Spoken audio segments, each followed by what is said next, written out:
Suddenly मेरे एक relative की डेथ हो गई। मैं उस औरत से कभी नहीं मिली थी। उस औरत की एक 4 साल की बेटी थी। उस छोटी बच्ची का नाम यूकी था। उसके डैडी उस बच्ची को अकेले नहीं संभाल सकते थे, तो यूकी के डैडी ने मेरे आंटी को रिक्वेस्ट की उस लड़की को संभालने के लिए। यूकी अकेले नहीं रह सकती थी, वो मेरी आंटी के साथ ही चिपकी रहती थी। तो ये बात मेरे आंटी के लिए प्रॉब्लम बन गई थी। मेरी आंटी यूकी को छोड़ के कहीं जा भी नहीं सकती थी। यूकी को कांस्टेंट अटेंशन चाहिए होती थी। इससे मेरी आंटी की बेटी भी यूकी से जेलस हो रही थी। एक दिन मेरे आंटी ने मुझे कॉल किया और कहा उन्हें 2 दिन के लिए आउट ऑफ टाउन जाना है और उन्होंने मुझे यूकी को संभालने के लिए रिक्वेस्ट की। मैंने कहा it would be my pleasure. मैं अकेली रहती थी और मेरे लिए 2 दिन के लिए कंपनी हो जाएगी। कुछ दिनों बाद मेरी आंटी ने यूकी को मेरे घर पे छोड़ा। जाते वक्त मेरे आंटी ने यूकी से कहा, Yuki please be good, behave yourself. जब मेरी आंटी चली गई, मैंने यूकी से बात करने की कोशिश की और उसके साथ कुछ गेम्स खेलने की भी कोशिश की, लेकिन यूकी का बिहेवियर काफी स्ट्रेंज था। उसके पास एक छोटा सा टेडी बेयर था, वो उसे उसके पास ही रखती थी। यूकी ना स्माइल करती थी ना बात करती थी, वो बस एक कोने में बैठ के किसी भी चीज को स्टेयर करती थी। ये चीज मुझे काफी अनईजी कर रही थी। मैं कुछ ऐसा ढूंढ रही थी जिससे वो एंटरटेन हो। मैंने एक नया डिजिटल कैमरा खरीदा था। मैंने सोचा मेरा पुराना डिजिटल कैमरा मैं उसको खेलने के लिए दूं। जब यूकी ने डिजिटल कैमरा देखा, वो बहुत खुश हुई। मैंने उसे बताया ये कैमरा कैसे यूज किया जाता है और वो मेरे अपार्टमेंट में कैमरा लेके हर जगह की तस्वीर खींचने लगी। उसके चेहरे पे एक ब्राइट स्माइल थी।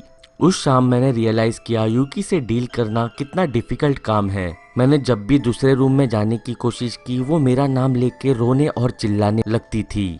मैं उसे अकेला नहीं छोड़ सकती थी, अदरवाइज वो बड़ा तमाशा कर देती थी। रात को सोते वक्त उसने जिद की वो स्पेयर बेडरूम में नहीं सोएगी, बल्कि वो मेरे बेडरूम में ही सोएगी। मैंने उसे बेड टाइम स्टोरी सुनाई और फाइनली वो सो गई। तभी मैंने उसके टेडी बेयर को नोटिस किया। उस टेडी बेयर का एक पाँव पूरी तरह जला हुआ और काला था। It made me wonder. बीच रात में ही मैं एक अजीब आवाज की वजह से उठी। जब मैंने पीछे मुड़ के मेरे बेड के साइड में देखा, यूकी कुछ अजीब बिहेव कर रही थी। उसकी बॉडी पूरी तरह शेक हो रही थी, जैसे कि उसे ठंड लग रही हो। उसके चेहरे के एक्सप्रेशन से वो घबराई हुई भी लग रही थी। मैंने उसे पकड़ा और पूछा, क्या हुआ यूकी? वो मेरी तरफ फिर से देख रही है, यूकी ने कहा। कौन देख रहा है? मैंने सरप्राइज होते हुए पूछा। वो काली औरत, यूकी ने रिप्लाई किया।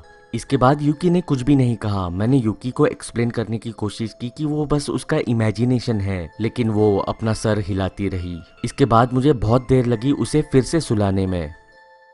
अगले दिन यूकी फिर से नॉर्मल हुई। उसे मेरे कैमरा के साथ खेलने को बहुत मजा आता था। जब यूकी के घर जाने का समय आया, मैंने यूकी से कहा वो उस कैमरा को रख सकती है। यूकी बहुत ज्यादा खुश हुई। उसने मुझे हग किया। उसने कुछ कहा तो नहीं, लेकिन मैं ये बता सकती हूँ कि वो बहुत ज्यादा खुश थी। मैंने उस छोटी बच्ची को मेरे आंटी के घर पे छोड़ा। मेरे आंटी ने यूकी का ध्यान रखने के लिए थैंक यू कहा। मैंने मेरे आंटी के घर पे किचन टेबल पे बैठे हुए चिट चैट करते हुए काफी समय बिताया। तब मेरे आंटी ने कहा, यूकी के मॉम के डेथ के बाद से यूकी ने आज तक एक भी शब्द नहीं कहा है। मैं अपनी क्यूरियोसिटी कंट्रोल नहीं कर पाई और मैंने पूछा, यूकी की मॉम की डेथ कैसे हुई? मेरे आंटी ने एक स्ट्रेंज लुक दिया। उन्होंने कहा, यूकी के मॉम की डेथ एक फायर एक्सीडेंट में हुई। आग कैसे लगी? मैंने पूछा। पहले तो मेरी आंटी ने हेजिटेट किया ये बात बताने के लिए, फिर ना चाहते हुए भी उन्होंने मुझे बताया कि ये काफी दुखद कहानी है। यूकी के मॉम ने सुसाइड की थी। उसने अपने आप के ऊपर रॉकेल डाला और खुद को जिंदा जला दिया। ओ माय गॉड, मैंने सरप्राइज होते हुए कहा। How horrible. हाँ, मेरी आंटी ने कहा। उसकी फैमिली काफी शार्प थी। उन्होंने ये प्रिटेंड किया कि वो एक एक्सीडेंट था और उस चीज से मूव ऑन हुए। उन्होंने एक छोटा सा फ्यूनरल भी मनाया, जहाँ पे बस क्लोज रिलेटिव्स को ही बुलाया गया था। यूकी को भी वहाँ नहीं लाया गया था। यूकी को अभी तक ये पता नहीं है कि उसकी मॉम की डेथ हो चुकी है। उसे बस ऐसा लगता है कि उसकी मॉम एक लंबे वेकेशन पे गई हुई है। किसी में भी हिम्मत नहीं थी कि यूकी को बताया उसकी मॉम की डेथ हुई है। बेचारी यूकी, मैंने मरमर किया। मेरे आंटी ने अपना सर नॉड करते हुए भी कहा, बेचारी यूकी। उसके कुछ दिनों बाद यूकी की डेथ हो गई। मेरी आंटी यूकी का स्टबन बिहेवियर चेंज करने की कोशिश कर रही थी। उस रात मेरे आंटी ने यूकी को उसके बेडरूम में सोने के लिए फोर्स किया। यूकी बेडरूम डोर के सामने चिल्लाती रही, रोती रही, लेकिन मेरी आंटी ने दरवाजा नहीं खोला और वो अपने रूम में सोने के लिए गई। अगली सुबह मेरी आंटी को यूकी मोशनलेस अपने बेड पे पड़ी हुई मिली। यूकी मर चुकी थी। किसी को भी पता नहीं चल रहा था कि ये कैसे हुआ। उसके पूरे बॉडी पे खरोच भी नहीं थी। डॉक्टर को भी पता नहीं चल रहा था, वो काफ़ी हेल्दी थी। उसकी डेथ उस रात एक मिस्टीरियस वे में हुई थी। यूकी के डेथ के लिए कोई भी एक्सप्लेनेशन नहीं था। फ्यूनरल के बाद मैं अपनी आंटी के घर पे वापस गई। सभी लोग सैड थे। मेरी आंटी ने मुझे मेरा डिजिटल कैमरा वापस किया। मैंने भी यूकी को याद रखने के लिए वो कैमरा वापस लिया। मैं अपने घर पे आई। मेमोरी कार्ड उन सारी रैंडम पिक्चर्स से फुल थी जो यूकी ने ली थी। मैंने सैड होते हुए उन पिक्चर्स को ब्राउज किया। उस कैमरा में थे मेरे अपार्टमेंट के पिक्चर्स, मेरे आंटी के घर के फोटोज, पिक्चर्स फ्लावर्स के, पिक्चर्स चॉकलेट्स के, ऐसे रैंडम पिक्चर्स जो एक छोटी लड़की खींचेगी।